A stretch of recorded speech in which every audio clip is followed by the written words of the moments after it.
Hello hello सर्वांनी मैदानामध्ये बसून घ्यायचं आहे. समस्त शिवसैनिकांना आग्रहाची विनंती की त्यांनी मैदानामध्ये बसण्याची कृपा करायची आहे. आपल्या महाराष्ट्र राज्याचे लाडकं नेतृत्व युवा सेना प्रमुख सन्माननीय आदित्य साहेब ठाकरे साहेब यांचं आगमन झालेलं आहे. समस्त शिवसैनिकांना आग्रहाची विनंती की आपण मैदानामध्ये बसण्याची कृपा करायची आहे व सर्व पदाधिकाऱ्यांना विनंती आहे की आपली नंबर प्लेट प्रमाणे आपण आपल्या खुर्चीवर विराजमान व्हायचंय.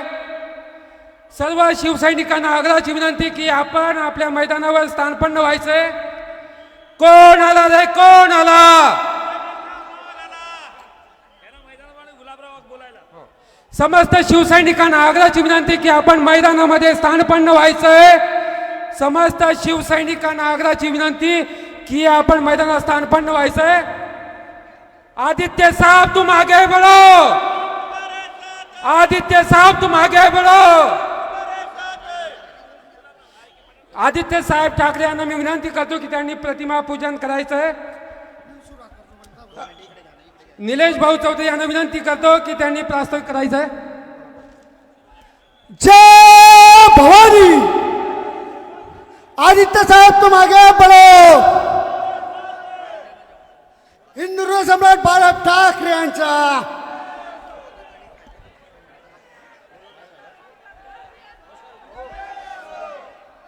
प्रतिमेचं पूजन करतायत आपले सन्माननीय युवा सेना प्रमुख महाराष्ट्र राज्याचं लाडकं नेतृत्व आदित्यजी साहेब, हिंदू हृदय सम्राट सन्माननीय बाळासाहेब ठाकरे. सर्व शिवसैनिकांना आग्रहाची विनंती आहे की आपण मैदानामध्ये स्थानपन्न व्हायचंय. सर्व पदाधिकाऱ्यांना विनंती आहे की स्टेजच्या खाली व्हायचंय. प्रमुख पदाधिकाऱ्यांना स्टेजवर विराजमान होऊ द्यायचंय. सर्व ग्रामीणच्या पदाधिकाऱ्यांना रिक्वेस्ट आहे की सगळ्यांनी खाली जायचं आहे. विनम्र विनंती. समस्त शिवसैनिकांना विनंती की आपण मैदानामध्ये बसण्याची कृपा करायची आहे. जागा खाली आहे पलीकडे, घाई करायची नाही. सर्व शिवसैनिकांनी एका साईडला यायचं आहे. रिक्वेस्ट आहे प्रत्येकांना सहकार्य करावं. साईडला जागा खाली आहे. समोर उपस्थित सर्व शिवसैनिक बांधवांना विनंती आहे की आपण गेटच्या बाहेरपर्यंत थांबतोय. मध्ये ग्राउंड खाली यायची उभा करावी.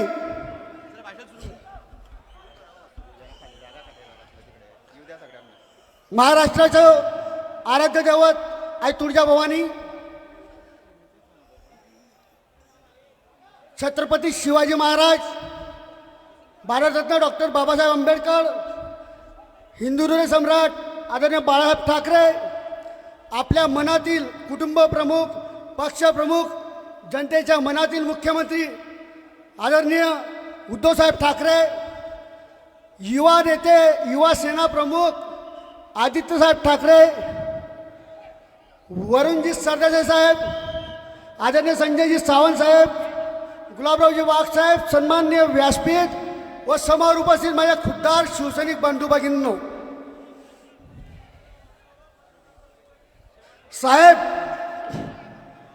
साहेब असं म्हणतात की पाण्यातली घाण पाणीच त्यालाच कडेला करते. साहेब असं म्हणतात पाण्यातली घाण पाणीच त्याला कडेला करते. तसंच या गद्दारांनी प्रामाणिकपणाचे सोंग करून गद्दारी केलीच आणि ते समोर दिसत आहे. या गद्दारांनी प्रामाणिकपणाचे सोंग उद्धव साहेबांसमोर करून यांनी गद्दारी केलीच आहे. त्यानंतर साहेब हे म्हणता घराणेशाही होती शिवसेनेत म्हणून आम्ही उठाव केला. अरे गद्दारांनो, तुम्ही काय घराणेशाही सांगता? तुमच्या घराणेशाही पुढे चालवण्यासाठी तुम्ही गद्दारी केली. येणाऱ्या काळामध्ये साहेब जळगाव ग्रामीण मतदारसंघात प्रताप, एरंडोल मतदारसंघामध्ये अमल आणि पाचोरा मतदारसंघामध्ये सुमेध, या गद्दारांना यांचा वारसा पुढे चालवायचा आहे म्हणून यांनी गद्दारी केली. यांनी काही शिवसेनेला दोष देऊन गद्दारी सांगितली, हिंदुत्व सांगितलं. या आरामखोरांना गाण्यासाठी साहेब ही जनता इथं सज्ज आहे. साहेब 2 तासापासून लोक इथं थांबलेले आहेत. आपला दौरा थोडा उशीर राहिला पण तरी लोक थांबलेत. आणि साहेब मी आपल्याला एक सांगू इच्छितो, या गद्दारांना गाडण्यासाठी जनता सज्ज आहे. त्यानंतर साहेब उद्धव साहेब ठाकरे यांनी आम्हाला संपर्क प्रमुख म्हणून संजयजी सावंत साहेब एक सह्याद्रीचा हिरा आम्हाला दिला. त्यामुळे आम्ही सर्व जिल्हा इथं टिकून राहिलेला आहे. जेव्हा आम्हाला आमच्यावर केसेस झाल्या साहेब, तर 10 तासाच्या आत येण्याचं काम सावंत साहेबांनी केलं. साहेब मला GSTची रेट झाली, 16 गुन्हे दाखल झाले. वाघसाहेब असतील, परंची रेट झाली. म्हणजे हे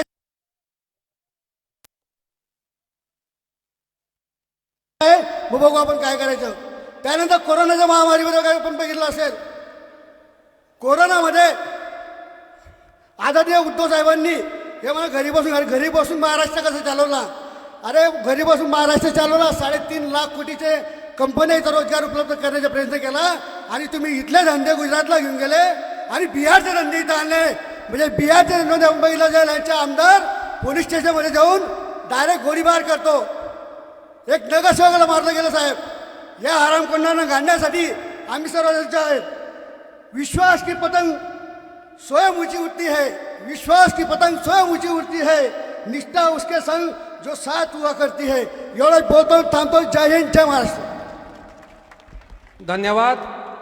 याचप्रमाणे आपल्या जळगाव ग्रामीण विधानसभा मतदारसंघातील निष्ठावान म्हणून ज्यांची ओळख आहे, समस्त शिवसैनिकांना आग्रहाची विनंती आहे की आपण कृपया मैदानामध्ये येऊन बसण्याची कृपा करायची आहे.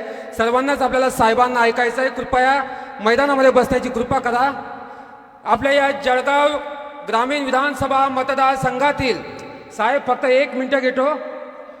आपल्या या जळगाव ग्रामीण विधानसभा मतदारसंघामध्ये काम करत असताना या महाराष्ट्र राज्यामध्ये ज्या 40 लांडग्यांनी गद्दारी केली, मातोश्रीमुळे यांना पानटपरीवरून आपण मंत्रिपदापर्यंत पोहोचवलं आणि हेच आपल्याला निष्ठा शिकवण्याचं काम करत आहेत. या जळगाव ग्रामीण मतदारसंघामध्ये यांना अंगावर घेण्याचं काम जर कोणी करत असेल तर आमचे निष्ठावंत गुलाबरावजी वाघ साहेब करतायत. मी त्यांना आमंत्रित करतो की आपण या सभेला संबोधित करावं. गुलाबरावजी वाघ साहेब.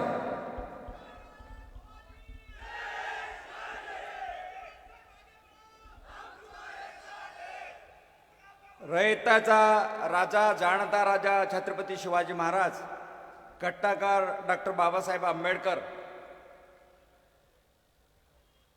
आपल्या स्त्री शिक्षण पुरस्कर्ते महात्मा फुले सावित्रीताई फुले यांना वंदन करून शिवसेना प्रमुख, हिंदू हृदय सम्राट, सरसेनापती बाळासाहेब ठाकरे यांच्या आशीर्वादानं आणि आपले शिवसेना पक्षप्रमुख माननीय उद्धव साहेब यांच्या मार्गदर्शनानं या ठिकाणी आपले सर्वांचे युवा हृदय सम्राट, ज्यांना मुंबईचे खळाला खळा तोडणी माहिती आहे, असे आपले सर्वांचे युवा लोकांचे ताईत आपले युवा सेना प्रमुख आदित्य साहेब ठाकरे आणि त्यांच्यासोबत आलेले शिवसेना सचिव वरुण सर देसाई, या ठिकाणी संपर्क प्रमुख संजयजी सावंत, स्टेजवर सर्व गणमान्य व्यक्ती आणि समोर बसलेले सर्व निष्ठावान बहादर शिवसैनिकांना.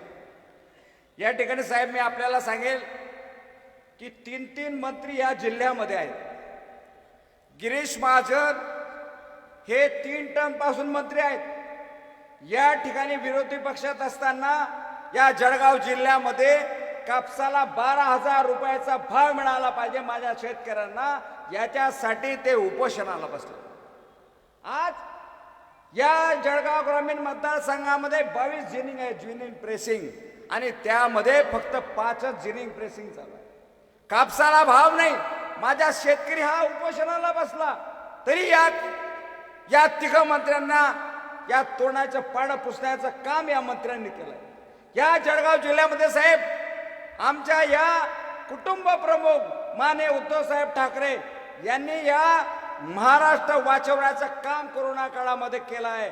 आणि हे सांगतात की साहेब निघाले नाही, साहेब निघाले नाही. साहेब निघाले नाही म्हणजे हे नरेंद्र मोदी यांचाच आदेश होता की फक्त लाईव्ह प्रमाणे लोकांना निघू देऊ नका आणि लाईव्ह मधून काम करा असं सांगितलं होतं. आणि तेच फॉलो माननीय उद्धव साहेबांनी केलं. आणि त्या काळामध्ये या जळगाव जिल्ह्यामध्ये व्हेंटिलेटर घोटाळा झाला. एकीकडे प्रेत जाळली जात होती, पेशंट मरत होते आणि हे व्हेंटिलेटर घोटाळा करण्यासाठी त्या ठिकाणी मशगूल होते. असे मंत्री या जळगाव जिल्ह्याला लाभले साहेब। या ठिकाणी मी आपल्याला सांगेल की जो माणूस मागच्या 20 वर्षापासून आमदार आहे, या मतदारसंघामध्ये एकही धरणाचा प्रकल्प नाही, एकही उद्योगधंदा या जळगाव ग्रामीण जिल्ह्यामध्ये नाही, आणि सांगतात मी हे काम केलं, मी हे ते काम केलं। अरे काम करण्यासाठी लोकांनी या ठिकाणी निवडून दिलंय, काम करण्यासाठी लोकांनी निवडून दिलं, पण तुम्ही सांगायचंय अहो मी टपरीवाला आहे, टपरीवाला आहे। अरे ज्या लोकांनी टपरीवरून तुम्हाला मालदार सालदाराचं मालदार केलं, त्या माणसांना दगा देणारी जात तुमची औलाद आहे मित्रांनो। अरे काय सांगायचे तुम्ही, काय सांगायचं, तुमचा डायलॉग काय होता? कतलिया कई सांप बदल लेते हैं, कतलिया कई सांप बदल लेते हैं, पुण्य के आड़ में लोग पाप बदल लेते हैं, कई लोग मतलब के लिए अपने बाप भी बदल लेते हैं। अरे बाप कोणी बदलवला? तुम्हा सगळ्यांना विचारतो, बाप कोणी बदलवला?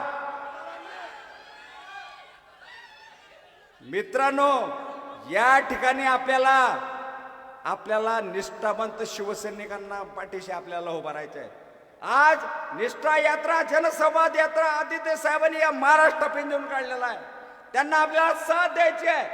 या जळगाव ग्रामीण मतदारसंघामध्ये साहेब मी आपल्याला शब्द देतो की या गद्दारांना गाडल्याशिवाय हा जळगाव ग्रामीण मतदारसंघ स्वस्थ बसणार नाही, अशी तुम्हाला ग्वाही या ठिकाणी देतो। काय झालं? शेतकऱ्यांच्या व्यथा काय? शेतकऱ्यांच्या कापसाला भाव नाही। या जळगाव जिल्ह्यामध्ये हा अर्धा जळगाव जिल्हा हा केळीचा बेट आहे साहेब। 11,000 शेतकऱ्यांना या ठिकाणी विमापासून वंचित राहावं लागलं। त्या ठिकाणी शिवसेनेने आंदोलन केले, शिवसेनेने आपल्या विमा कंपन्याला धडक मारली, परंतु तरी सुद्धा या सरकारला जाग यायला तयार नाही, आणि सांगितलं की या विमा कंपन्यांना आम्ही पैसे देतोय आणि विमा कंपन्या शेतकऱ्यांना पैसे देतोय, पण माझ्या शेतकरी 11,000 शेतकरी या जळगाव ग्रामीण मतदारसंघातील वंचित आहेत साहेब। मी तुम्हाला सांगतो यांची घोषणा काय, यांची घोषणा काय? हर घर नल आणि हर घर जल। मी सांगतो तुम्हाला हर घर नल तर आहे, परंतु 15 दिवसांनी या धरणगाव तालुक्यामध्ये जल आहे हे मी सांगतो। तुम्ही पाणी पुरवठा मंत्री आहेत ना, अरे तुमच्या मतदारसंघातल्या धरणगाव शहरामध्ये 20-20 दिवस आज सुद्धा पाणी मिळत नाही। माझ्या शेतकरी, माझ्या महिला भगिनी या हंडा घेऊन रस्त्यावर फिरतात। मागच्या काळामध्ये या कापसाला भाव मिळावा म्हणून आम्ही अब्दुल सत्तार मंत्र्यांना त्या ठिकाणी धारेवर धरलं, त्यांच्या गाड्या अडवल्या, आमच्यावर 353 केस त्यावेळेस झाली, आम्हाला तुरुंगात डांबण्यात आलं, परंतु आम्ही घाबरणार नाहीत। आम्ही बाळासाहेबांचे शिवसैनिक आहोत, त्यामुळे आम्ही घाबरणार नाहीत। या ठिकाणी अख्खा महाराष्ट्राने जळगाव जिल्हा हा उद्धव साहेबांचा मागे उभा आहे।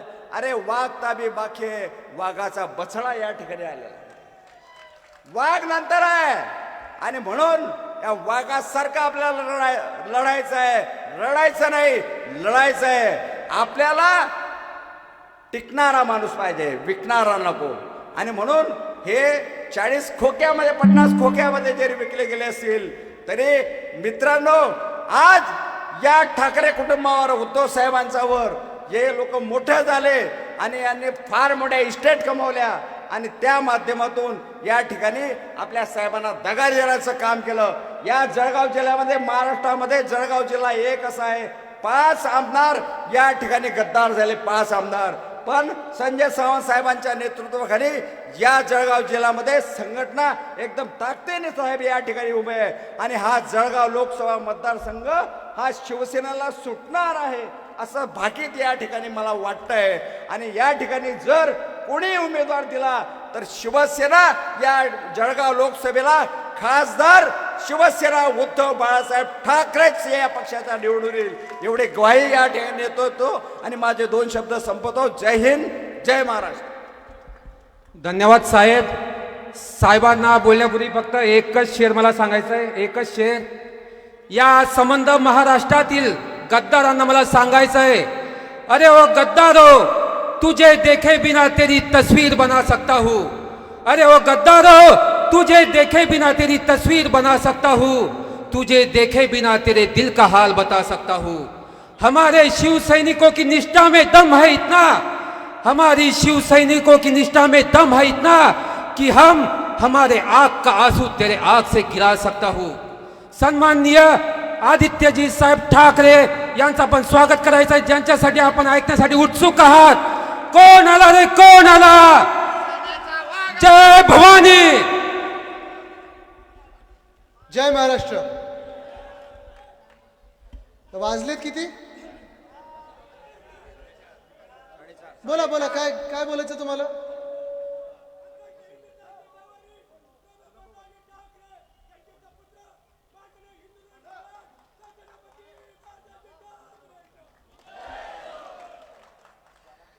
इथे येण्यात थोडा उशीर झाला मला, कारण मध्ये मध्ये स्वागत चाललेली आहेत, लोक थांबून त्यांचं प्रेम देत आहेत, त्यांचे आशीर्वाद देत आहेत. थोडं फोटोग्राफर बाजूला प्लीज. दिसतोय का? चालेल. मला सर सांगा, वाजलेत किती हो? 4 ना? हा ठीक आहे. म्हणजे मी जे बोलीन ते गद्दार मंत्र्याला समजेल तरी 7 वाजल्यानंतर काय परिस्थिती बेकार असते.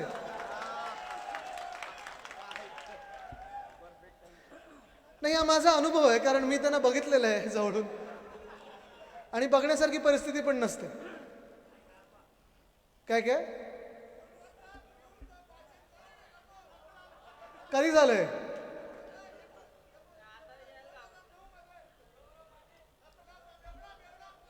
जाऊ दे जाऊ दे तर जाऊ दे. झालं ते सगळं, झालं ते मागे झालं. आता आपल्याला नवीन भविष्य घडवायचं आहे.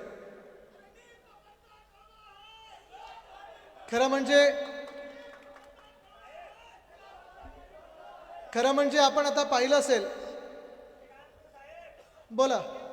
अरे बोलू दे, मी तुमचंच ऐकायला आलोय, मी काही सांगायला नाही आलोय. बोलू दे, बोला.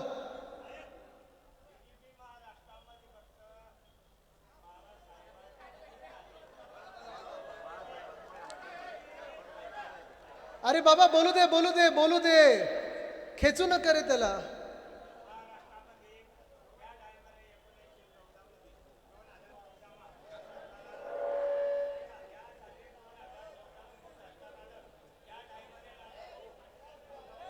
ठीक आहे, बरोबर आहे तुमचं, बरोबर आहे. ते बोलतात ते बरोबर आहे. दादा राहू दे. मला कळलं त्यांना काय बोलायचं. त्यांचं म्हणणं आहे की भाजपा महाराष्ट्रामध्ये नुसतं आणि एकाच व्यक्तीमुळे वाढली, ते म्हणजे हिंदू सम्राट बाळासाहेब ठाकरेंमुळे वाढली. आणि 2014चं ते सांग. राहू दे. ऐका, बसून घ्या. राहू दे. ठीक आहे, बोलू देते ना. बसा. अरे ऐका, थांबा. कोण आहे ते? जरा थांबा, कोणी हलवू नका त्यांना जरा. ठीक आहे, बसा. येस, ओरिजिनल शिवसैनिक आहे तुम्ही, बसा. कळलं मला दादा, बसा. अरे राहू दे रे त्याला, राहू दे. कोण आहेत रे तिथे? जरा सोडून द्या, बसू दे त्याला. बसा दादा, बसून घ्या. बाकी सगळ्यांनी तिथून दूर व्हा आणि बसू द्या. हा, चिठ्ठी द्या त्यांची, ते मला निवेदन किती देतात. जय दे. अच्छा, तू कोण आहे? जय महाराष्ट्र. द्या इथे द्या, माझं दिलेलं आहे. ठीक आहे. 2014 ते 2024 पर्यंत ती आता स्थिती सांगत होते मला, आणि त्यांचा आक्रोश बघू शकतो मी. बोलू देता ना, काही चिंता नाही. कारण आपण खोके सरकारमधले नाही आहोत की खोके सरकारबद्दल घोषणा दिली की लगेच आपण घरी पोलीस पाठवतो. आपण जनतेतली लोक आहोत. महाराष्ट्र ऐकायला आपण सगळीकडे फिरत आहोत, आणि मूळ मुद्दा हाच आहे. त्यांचा जो आक्रोश आहे, त्यांच्या मनातलं जे आहे ते मला कळत आहे की 2014 ते 24 मध्ये आपण सगळेच एका मोठ्या भूलथापेला बळी पडलो होतो. हे सांभाळा तुम्ही. तुम्ही मागून जाऊ नका, ते पडेल. आता इथे कोणी हलू नका. 2014 ते 24 आपण ऐकत होतो अच्छे दिन आएंगे. तुम्ही मला सांगा, आज अच्छे दिन आलेत का? नाही आलेत. 10 वर्ष आपण पाहिलं, अधिवेशन मागे अधिवेशन, भाषणं होतात, 2 निवडणुका होऊन गेल्या, आणि हे सगळं झाल्यानंतर आज या देशाला प्रश्न हाच पडलेला आहे की अच्छे दिन कब आएंगे. आता परत सांगतात अभी अगले 5 साल में आएंगे. पण तुम्ही ह्या लोकांना पुन्हा एकदा 5 वर्ष देणार का? हा मी तुम्हाला प्रश्न विचारायला आलेलो आहे. देणार का पहिलं 5 वर्ष?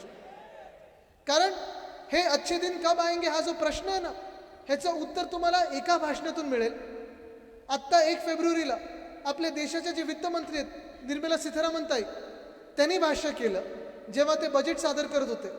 आणि ते सांगत असताना देशाचं जे काही पूर्ण अर्थव्यवस्था आहे त्याच्यावर बोलत असताना त्यांनी सांगितलं की आता आम्ही पुढच्या वर्षांमध्ये 4 महत्त्वाच्या जातींवर लक्ष देण्याला सज्ज झालेलो आहे आणि त्यांच्यावर आम्ही लक्ष देणार. त्या समाजातल्या घटकांना आम्ही तयार करणार. ह्या कुठच्या 4 जाती आहेत, कुठचे हे घटक आहेत?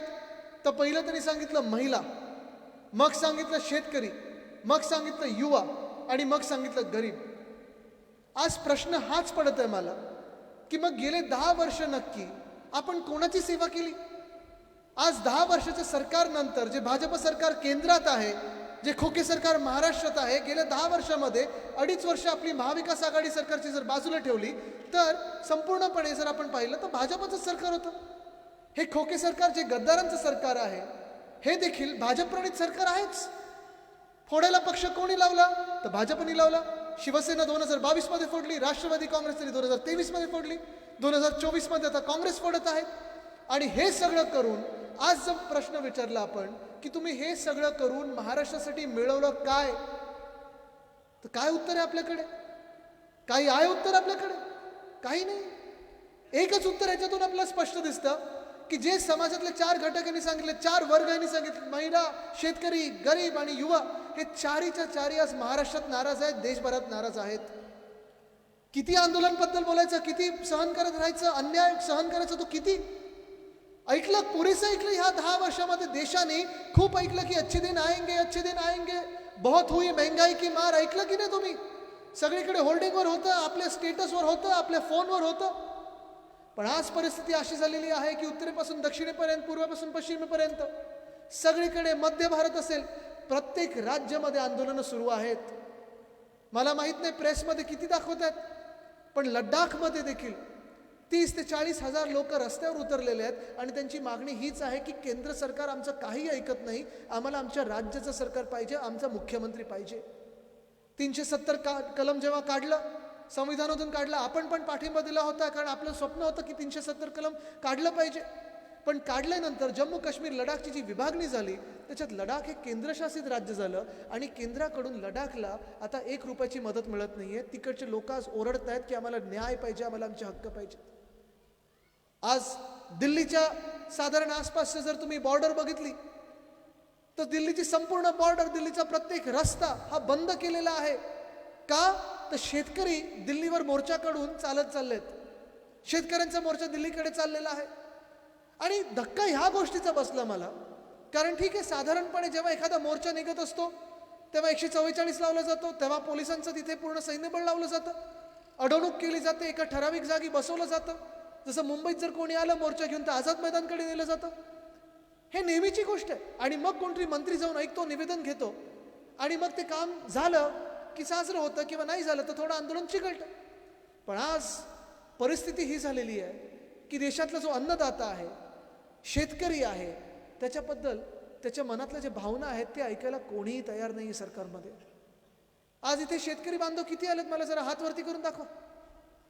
सगळे शेतकरी आहेत ना? तुम्ही मला सांगा, तुम्ही बघताय का ते जे काय चाललंय ते दिल्लीच्या बॉर्डरवर?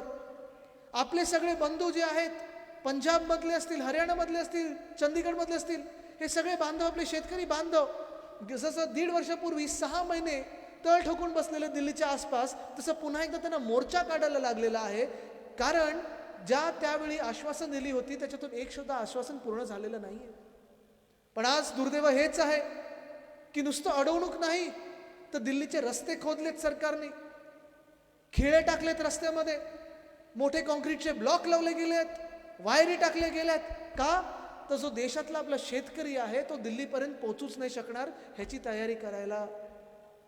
मला तुम्ही सांगा, जे वित्तमंत्री बोलल्या होत्या, ज्या निर्मला सीतारामन ताई बोलल्या होत्या, 1 मिनिट मी बोलतो मग बोला तुम्ही. जे निर्मला सीतारामन ताई बोलल्या होत्या की आम्ही शेतकऱ्यांसाठी काम करू, शेतकऱ्यांसाठी आम्ही सर्व काहीची सेवा आहे ती पुरवू. आज तुम्हाला वाटतंय का की हे सरकार शेतकऱ्यांचं आहे? वाटतंय तसं? वाटतंय कोणाला? कोणाला पीक विमा प्रश्न मोठा पडलेला आहे? पीक विम्याचे अजून 22,000 शेतकरी मला वाटतं इथे आहेत जे वंचित राहिलेत विम्यापासून. नुकसान झालं पण ते विम्याचे पैसे मिळालेत तुम्हाला? तुम्हाला ई पंचनामे जिओ टॅगिंग करायला लावतात, पण नुकसान भरपाई मिळाली तुम्हाला? नाही मिळत आहे. आपल्या महाराष्ट्रात देखील तोच प्रश्न आहे, केंद्रात देखील तोच प्रश्न आहे. पंजाबमध्ये असेल, हरियाणामध्ये असेल, चंदीगडमध्ये असेल, सर्वत्र हाच प्रश्न आहे की या देशातला जो अन्नदाता आहे, शेतकरी बांधव आहे, त्याचं ना केंद्र सरकार ऐकत आहे ना राज्य सरकार ऐकत आहे. आणि मग एका बाजूला जेव्हा आपण स्वामीनाथन साहेबांना भारतरत्न देतो, सांगतो की नाही नाही हा कृषीप्रधान देश आहे, स्वामीनाथन साहेबांनी खूप मोठं काम केलं आहे, रिसर्च केलं, अभ्यास केला शेतकऱ्यांसाठी. मूळ मागण्या ज्या त्यांच्या होत्या, जो आयोगाच्या मागण्या आहेत, ज्या काही शिफारशी होत्या, त्याच पूर्ण नाही करत. एका बाजूला आपण त्यांना भारतरत्न देतोय आणि दुसऱ्या बाजूला आपण शेतकऱ्यांवर लाठीमार करत आहोत. हे सरकार निर्दयी सरकार गोळीबार करत आहे, अश्रुधूर सोडत आहे. हे सरकार तुम्हाला शेतकरी म्हणून तुमचं वाटतं का? केंद्रातलं सरकार हे तुमचं आहे असं वाटतं तुम्हाला? आजपर्यंत कोणी केंद्रातून तुमच्याकडे आले ऐकायला? ह्या जिल्ह्यात मला वाटतं ह्या महाराष्ट्र सरकारमध्ये 3 मंत्री आहेत. काही खोक्याचे मंत्री आहेत, काही धोक्याचे मंत्री आहेत, काही पक्ष फोडणारे मंत्री आहेत. पण हे सगळं जरी असले, ही सगळी कलाकारी असेल, तर माझ्या शेतकरी बांधवांना ही कलाकारी वापरून मदत का नाही मिळून देत? आज मी त्यांना इथे सवाल करायला आलेलो आहे. अनेक गोष्टी मी ऐकलेल्या आहेत, मोठी मोठी भाषणं ऐकतो, शेरोशायरी ऐकतो त्यांच्याकडून. प्रत्येक वेळी मोठं भाषण करायचं, सांगायचं मी शेतकऱ्याचा पठ्ठा आहे, मी मंत्री झालो, अमुक झालो, तमुक झालो, सगळं ठीक आहे हो.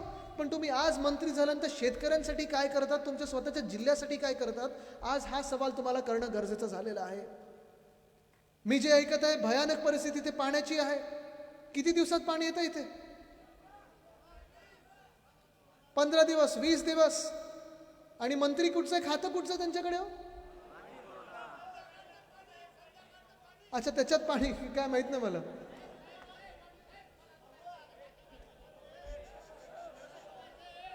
थांबा थांबा. हा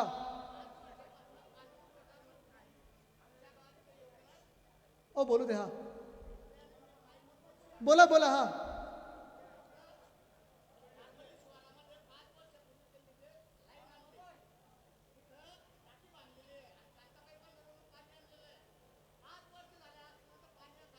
पाणी नाही आलं.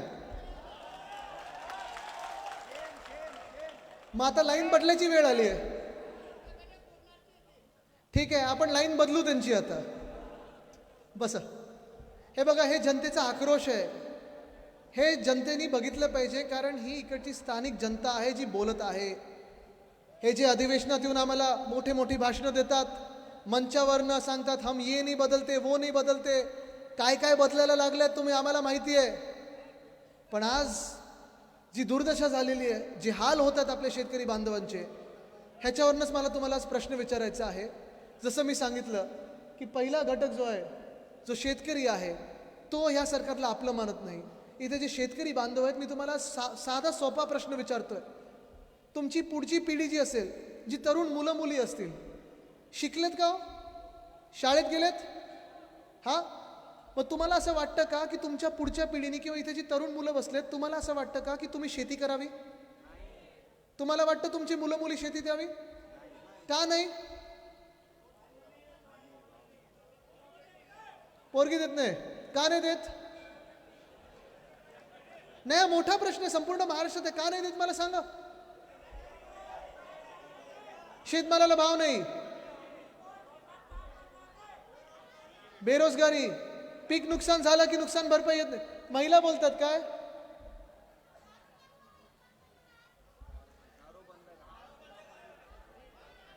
ठीक आहे, पण मूळ मुद्दा हाच आहे. मग पुढचा प्रश्न मी तुम्हाला विचारतोय, जर तुम्हाला वाटत असेल की तुमची मुलं मुली, तुमची पुढची तरुण पिढी जी आहे, त्यांनी शेतकरी नाही बनायला पाहिजे, तर मग त्यांनी पुढचं नक्की करायला तरी काय पाहिजे सारा सांगा? नोकरी. बरोबर आहे. आता तुम्ही मला सांगा, नोकरी करायला जायचं असेल तर कुठे जाणार आपण? Company, MIDC. आता गेल्या 2 वर्षामध्ये, गेल्या 2.5 वर्षामध्ये, ह्या खोके सरकारच्या काळात तुम्ही मला एक तरी नवा उद्योग या महाराष्ट्रात आलाय का सांगा? कुठे गेल्यात? माहिती आहे सगळं तुम्हाला, बरोबर माहिती आहे, आणि संपूर्ण महाराष्ट्रात हे माहिती आहे. आणि मी परत परत बोलत राहणार. जरी समोरच्याला कंटाळा आला तरी, जसं त्यांनी चालवलं ना, अच्छे दिन, झोपेतून उठवलं तरी आपल्याला वाटायचं अरे अच्छे दिन आने वाले, तसं हे सत्य महाराष्ट्राच्या प्रत्येक कानाकोपऱ्यात गेलं पाहिजे की सगळ्या कंपन्या ते इथून उचलत आहेत आणि नेत आहेत गुजरातला. वेदांता फॉक्सकॉनबद्दल किती लोकांनी ऐकलं? बरोबर आहे? कुठे नेला त्यांनी? एअरबस टाटाबद्दल किती लोकांनी ऐकलंय? नेलाय कुठे? बलट्रक पार्क नेला कुठे? मेडिकल डिव्हाइस पार्क नेला कुठे? 40 गद्दार नेले कुठे?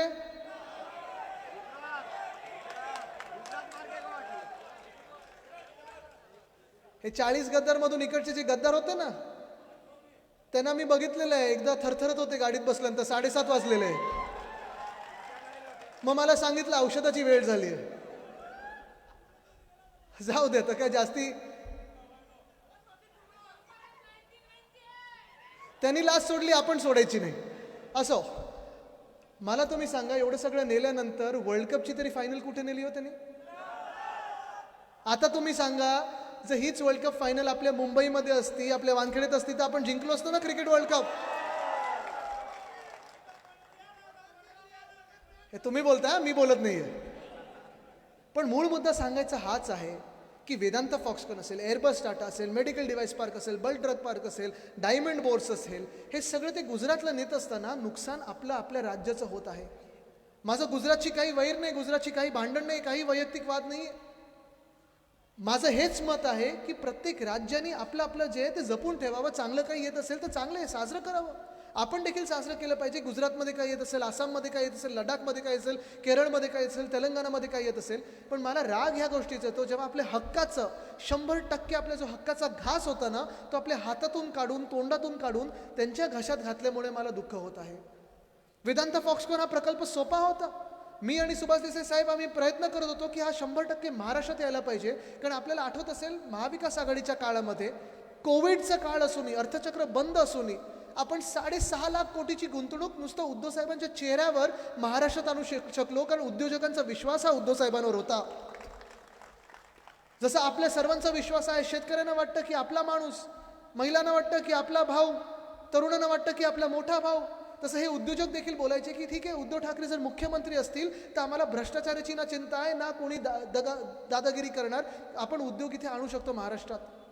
वेदांत फॉक्सकॉन 100% उद्योग महाराष्ट्रात येणार होता. जूनपर्यंत हा उद्योग ठरलं होतं अगदी की आपल्या तळेगावमध्ये, पुणे जिल्ह्यात येणार म्हणजे येणारच.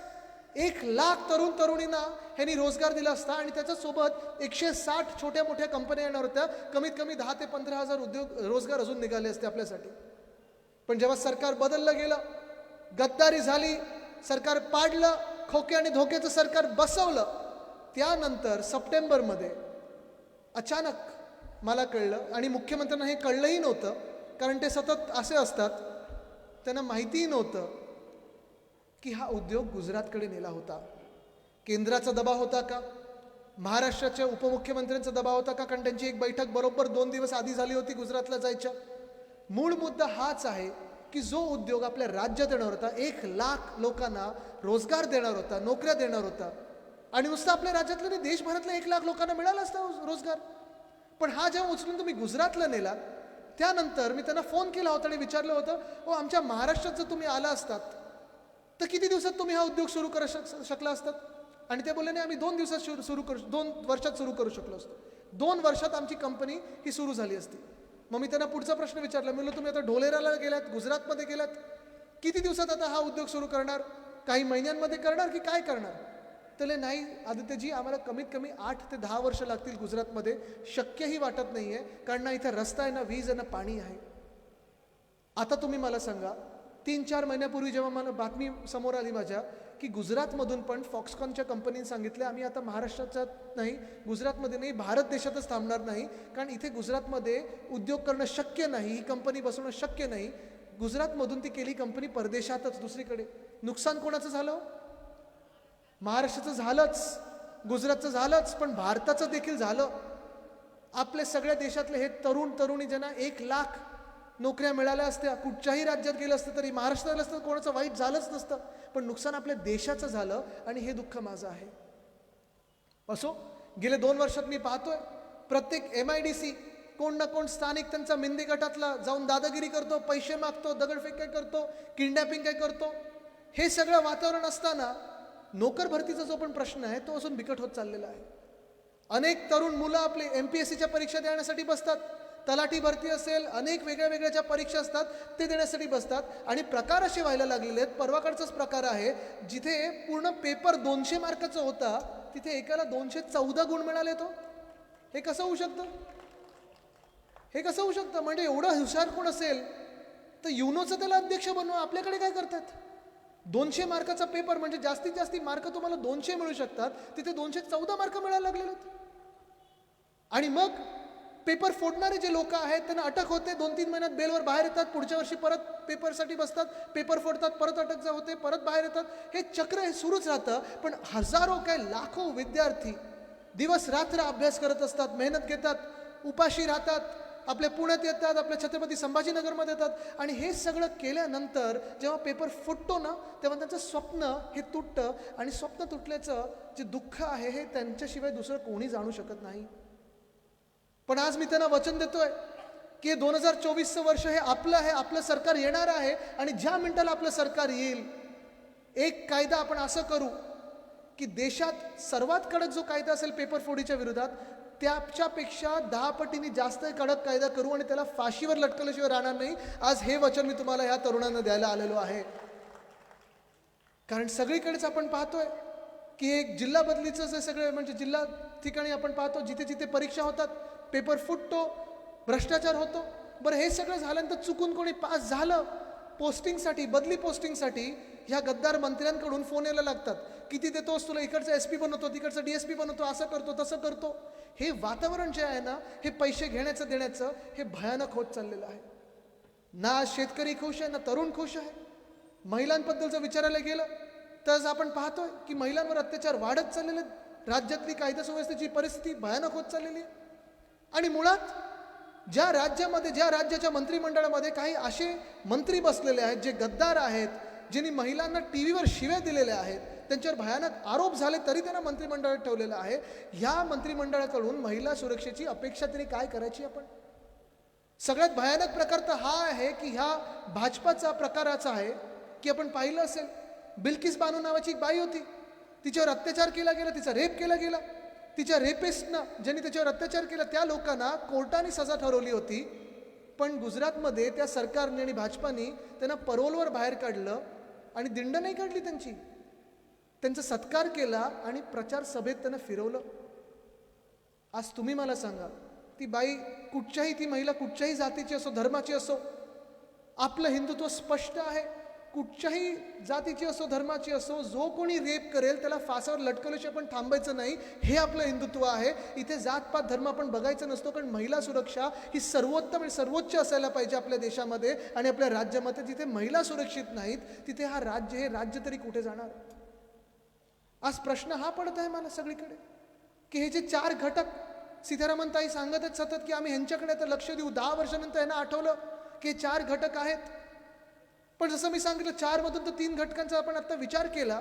4था घटक जो आहे, जो गरीब आहे, जो वंचित आहे. आज तुम्ही मला सांगा, 10 वर्षापूर्वी जेव्हा आपण वाचत होतो की महागाई वाढत आहे, महागाई वाढत आहे, आपण आता आपलं सरकार आणणार, NDAचं सरकार आणणार, भाजपचं सरकार आणणार, महागाई कमी होणार. तुम्ही मला सांगा, इथे महिला तर मोठ्या संख्येत बसलेल्या आहेत, महागाई कमी झाली का वाढलेली? वाढली ना. गॅसचं काय किमती खालती गेलं की वरती गेलं? डिझेल वाढले की कमी झालं? पेट्रोल, ते सोडा, आपलं खत, सगळंच महाग होत चाललेलं आहे. मग नक्की आज या देशात खुश तरी कोण आहे? कदाचित हे 40 गद्दार खुश असतील, मोगॅम्बो खुश व्हा सारखं ते खुश असतील. पण आज मी तुम्हाला सांगतोय, तुमचे दिवस आता ही जनता मोजत आहे. कारण लवकरच निवडणुका येतील आणि तुम्हाला घरी बसवल्याशिवाय राहणार नाही, ही जनतेने आज शपथ घेतलेली आहे. आज प्रश्न हाच आहे की आपल्याला महाराष्ट्राला कुठच्या दिशेने न्यायचं आहे? काय नक्की आपल्याला महाराष्ट्रात घडवायचं आहे? आज प्रत्येक राजकीय पक्ष आपल्या राज्यामध्ये असेल, आपल्या देशामध्ये असेल, आणि खास करून भाजप आणि त्यांचे मित्र पक्ष जातीमध्ये वाद निर्माण करायचा प्रयत्न करत आहे, धर्मामध्ये वाद निर्माण करायचा प्रयत्न करत आहे, जिल्ह्यामध्ये वाद निर्माण करायचा प्रयत्न करत आहे, हाऊसिंग सोसायटीमध्ये वाद निर्माण करायचा प्रयत्न करत आहे. त्यांच्याकडे संवाद नाही तर वाद आहे. आणि जर वाद झाला तर ते जिंकतात आणि नुसतं भांडणं लावत ठेवतात. त्यांचं हिंदुत्व हे घर पेटवण्याचं हिंदुत्व आहे, आपलं हिंदुत्व हे चूल पेटवणारं हिंदुत्व आहे. हा आपला फरक आहे आणि आपण हे हिंदुत्व आणि आपलं हे राष्ट्रत्व आपण पुढे घेऊन चाललेलो आहे. आज मी तुम्हाला एवढंच सांगतो तुम्ही आता जो विचार कराल तो एवढाच करा, जसं मी आधी पण सांगत होतो आणि सगळीकडे सांगतो, की ज्यांच्याकडे काही दुसरं देण्यासारखं नसतं, जसं आता भाजपा आहे किंवा इतर काही त्यांचे मित्रपक्ष असतील, ते 50 वर्षापूर्वी कोण काय बोललं ते योग्य होतं की नाही, 100 वर्षापूर्वी कोणी काय केलं ते योग्य होतं की नाही, हा बरोबर होता की तो बरोबर होता, हे दैवत की ते दैवत, ह्याच्यावर आपल्याला भांडत ठेवतील. ज्यांच्याकडे काही देण्यासारखं नसतं ना, ते भूतकाळावर आपल्याला भांडत ठेवतात. पण शिवसेनेकडे स्वप्न आहेत, ती पुढची आहेत, भविष्याची आहेत, आणि म्हणून आपल्याला सगळ्यांना एकत्र यायला लागणार. आज आपल्याला जर महाराष्ट्रातलं चित्र बदलायचं असेल तर एकच पर्याय आपल्या डोळ्यासमोर आहे, ते म्हणजे उद्धव बाळासाहेब ठाकरे. आज उद्धव साहेबांनी जे आपल्याला महाविकास आघाडीच्या काळात आठवा, आपलं जे सरकार होतं, जेव्हा एका मंत्र्यावर आरोप झाला होता की त्यांनी महिलेवर अत्याचार केला, उद्धव साहेबांनी त्याला सांगितलं गेट आउट, हे सरकार आपल्याला पुन्हा एकदा पाहिजे. जेव्हा शेतकरी, ज्या शेतकऱ्यांना आपण वचन दिलं होतं 2 लाखापर्यंत ज्यांची ज्यांची कर्ज आहेत ती कर्ज मुक्त करून दाखवू, ते उद्धव साहेबांनी करून दाखवलं. हे आपलं हिंदुत्व आहे. रघुकुल रीत सदा चली आए, प्राण जाय पर वचन न जाय. तेच उद्धव साहेबांनी करून दाखवलं. 2 लाखापर्यंतची कर्ज जी होती ती माफ केली की नाही केली? केली. जेव्हा कोविडच्या काळात जसं मी सांगितलं अर्थचक्र बंद पडलं होतं, तरी देखील उद्योग एका बाजूने आणत होतो आणि दुसऱ्या बाजूला आपल्याला आठवत असेल शेतकऱ्यांना जेव्हा जेव्हा त्रास झाला, कधी अवकाळी पाऊस असेल, कधी गारपीट असेल, आपण मदत केली आणि ती शेतकऱ्यांपर्यंत पोहोचली होती. पण आज जे सरकार आहे ना, तुमचं सरकार आहे ना, आमचं सरकार आहे ना, महाराष्ट्राचं सरकार आहे, हे सरकार जे आपल्या डोक्यावर बसवलेलं आहे ते गुजरातच्या हिताचं सरकार बसवलेलं आहे, महाराष्ट्राच्या हिताचं सरकार बसवलेलं नाही आहे. आज मी तुम्हाला एवढाच प्रश्न विचारणार आहे, तुम्ही जे मतदान कराल, मग लोकसभेत असेल, विधानसभेत असेल, जिल्हा परिषदेत असेल, नगरपालिकेत असेल, ग्रामपंचायतीत असेल, दिल्ली ते गल्ली, गल्ली ते दिल्ली, तुम्ही कोणाला निवडून देणार? तुमच्यात भांडणं लावणाऱ्याला निवडून देणार की जो महाराष्ट्र हिताचा विचार करतो त्याला निवडून देणार? तुम्ही सांगायचं, भांडणं आवडत असतील तर ते निवडा. काय पाहिजे तुम्हाला? भांडणं पाहिजे की विकास पाहिजे? भांडणं पाहिजे की प्रगती पाहिजे? वाद पाहिजे की संवाद पाहिजे? हेच आपल्याला निवडायचं आहे. कारण आजपासून हे तुम्ही ठरवा, हाच निश्चय करा की ज्याला कोणालाही आम्ही मतदान करू तो फक्त आणि फक्त महाराष्ट्र हिताचंच बोलेल, तोच जिंकेल इथून, हा निश्चय आज करूया. धन्यवाद. जय हिंद, जय महाराष्ट्र, वंदे मातरम. जळगाव ग्रामीण विधानसभा मतदारसंघातील सर्व पदाधिकाऱ्यांनी सत्कार करायचा आहे. आदित्य साहेबांचा हार घेऊन